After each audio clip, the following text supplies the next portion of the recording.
گرامی قدر احباب، آپ کی خدمت میں آپ کا میزبان سید عامر سید شاہ کاظمی حاضر ہے۔ السلام علیکم ورحمۃ اللہ وبرکاتہ۔ فقہ کے ایک نئے درس کے ساتھ آپ کی خدمت میں حاضر ہیں۔ آج ہم وضو کے کچھ اہم مسائل کا تذکرہ کریں گے۔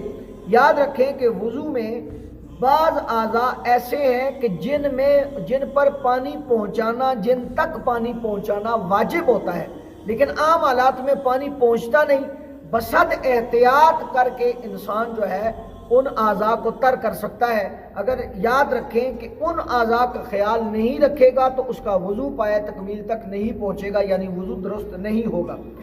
حالانکہ وجہ یہ ہے کہ ان تک آپ کا پانی پہنچانا واجب ہے، تو میں ان اشیاء کا، ان اعضاء کا تذکرہ آپ کی خدمت میں کرتا ہوں تاکہ آپ اپنے وضو کو ان مسائل کی روشنی میں کامل کر سکیں۔ سب سے پہلے علماء فرماتے ہیں کہ جو پتلی داڑھی ہے، جس کے نیچے سے جلد نظر آ رہی ہے، یہ تو گھنی ہے، جن لوگوں کی پتلی داڑھی ہے، تھوڑی سی یہاں ہوتی ہے، تھوڑی سی یہاں ہوتی ہے، چند بال آئے ہوتے ہیں، ان کی جلد اس داڑھی میں سے نظر آ رہی ہوتی ہے۔ علماء فرماتے ہیں ان کا اس داڑھی کے نیچے چھپی ہوئی جو جلد ہے، جو تھوڑی نظر آ رہی ہے اور تھوڑی پوشیدہ ہے، اس جلد کے ہر گوشے تک، ہر جو ہے لو تک جو ہے وہ پانی پہنچانا واجب ہے۔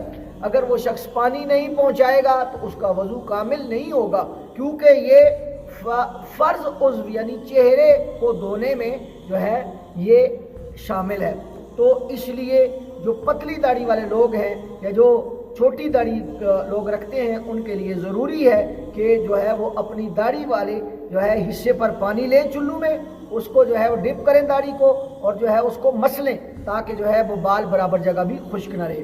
دوسری چیز، اگر انگلیاں آپس میں مل جائیں تو ان کے درمیان پانی پہنچانا واجب ہے۔ یعنی یہ دیکھیں ہمارے ہاتھ کھلے ہیں، لیکن کچھ لوگ ہوتے ہیں ان کی 6 انگلیاں ہوتی ہیں، تو اب ان کی جو اضافی انگلی لگی ہے وہ جڑی ہے، اب یہ ہاتھ کھولا تو 6ٹھی انگلی ساتھ جڑی ہے، تو وہ جو جڑی ہوئی جگہ ہے اس جگہ تک پانی پہنچانا واجب ہے۔ یعنی اس کو آپ ہلکا سا سہارا دیں یا حرکت دیں تو وہ کھل سکتی ہے، تو آپ کو اس جو ہے درمیان میں جو جگہ ہے اس تک پانی پہنچانا واجب ہے۔ اگر آپ نہیں پہنچائیں گے تو آپ کا وضو نہیں ہوگا۔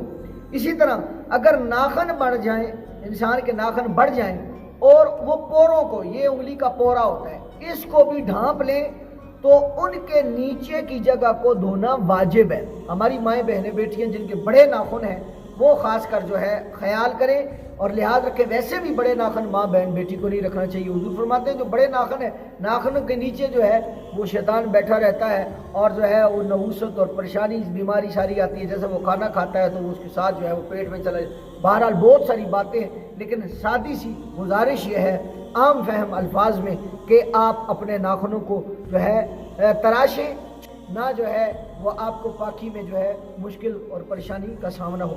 اگر ناخنوں میں کوئی ایسی چیز لگی ہو جو پانی کو جسم تک نہ پہنچنے دے، مثلا گوندا ہوا آٹا، مائیں بہنیں بیٹیاں گھروں میں آٹا گوندتی ہیں، یا ہمارے جو ورکرز جو ہوٹلز میں کام کرتے ہیں، ریسٹورنٹس میں کام کرتے ہیں، یا وہ بڑے فلاحی اداروں میں کام کرتے ہیں، ان کے لیے چونکہ زیادہ کام ہوتا ہے تو اس لیے وہ اس اپنے ناخن کے اس ایریے کو جو ہے وہ بعض اوقات ایسا ہوتا ہے کہ اچھی طرح صاف نہیں کر پاتے، جس کی وجہ سے جو ہے وہ آٹا وہیں خشک رہ جاتا ہے۔ تو ایسے آٹے کو جدا کر کے وضو کرنا آپ پر واجب ہے۔ اگر آپ ایسا نہیں کریں گے تو آپ کا وضو ٹھیک نہیں ہوگا۔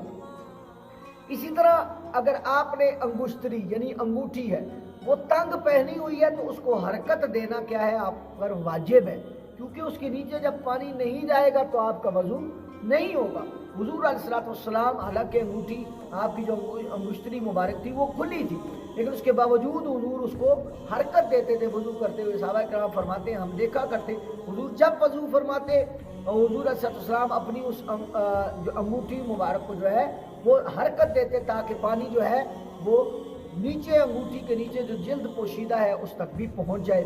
یہ تھے مسائل کہ جن اعضاء تک پانی پہنچانا واجب ہے۔